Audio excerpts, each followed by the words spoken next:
utiliser la crypto-monnaie sans subir les fortes chutes du marché. Tu veux trader sans stress et protéger ton capital. Alors aujourd'hui, je vais t'expliquer tout ce que tu dois savoir sur les stablecoins simplement. Avant de commencer, essayez de s'abonner pour ne pas rater aucune nouveauté ou contenu publié sur la crypto-monnaie ou le trading. La majorité des débutants perdent de l'argent, non parce qu'ils ne savent pas trader, mais parce qu'ils ne savent pas se protéger. Les stablecoins sont l'un des outils les plus puissants pour ça, mais aussi l'un des plus mal compris. Premièrement, qu'est-ce qu'un stablecoin? Un stablecoin est une crypto-monnaie dont la valeur est stable, généralement égale à 1 dollar. Contrairement au Bitcoin ou à l'Ethereum, son prix ne monte ni ne descend fortement. Un stablecoin est égal à environ 1 dollar presque tout le temps. Ils servent de pont entre la crypto-monnaie et l'argent réel. Ce qui nous pousse à poser une question importante. Pourquoi les stablecoins existent? Comme on sait que le marché des crypto-monnaies est très volatile. Un jour, tu peux gagner 20%, le lendemain perdre 30%.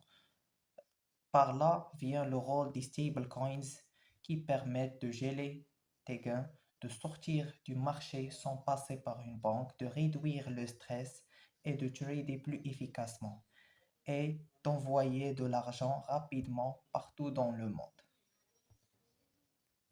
Il existe trois types de stablecoins. Le premier est adossé à de l'argent réel. Chaque coin vaut 1 dollar. Exemple USDT, USDC. C'est le plus utilisé et le plus simple. Le deuxième type, c'est le stablecoin adossé à des crypto-monnaies. Par exemple, DAI. C'est un crypto qui est garanti par d'autres crypto-monnaies. C'est plus décentralisé, mais plus risqué. Le troisième type est le stablecoin algorithmique. Il utilise un programme pour maintenir le prix, mais plusieurs projets ont échoué. Donc ce type est plus dangereux. Donc pour conclusion, pour débuter, il faut utiliser soit USDT ou USDC, c'est-à-dire un stablecoin adossé à de l'argent réel. Voici comment utiliser les stablecoins intelligemment. Voici les bonnes pratiques. Utiliser uniquement des stablecoins réputés. Ne pas mettre tout son capital dans un seul stablecoin. Ne pas tout laisser sur une plateforme. Vérifier les audits et la transparence. Et surtout, utiliser un wallet sécurisé. Parmi les exemples concrets de l'utilisation des stablecoins, par exemple, tu trades le Bitcoin et tu fais un profit, par exemple, de 20%.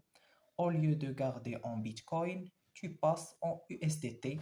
Si le marché chute, ton capital reste stable. Ensuite, tu peux réacheter au bon moment. Donc, c'est une forme de sécurité. À la fin de notre vidéo. Si vous n'avez pas vu la première vidéo que j'ai déposée sur les bases du trading, donc je vous conseille de la voir.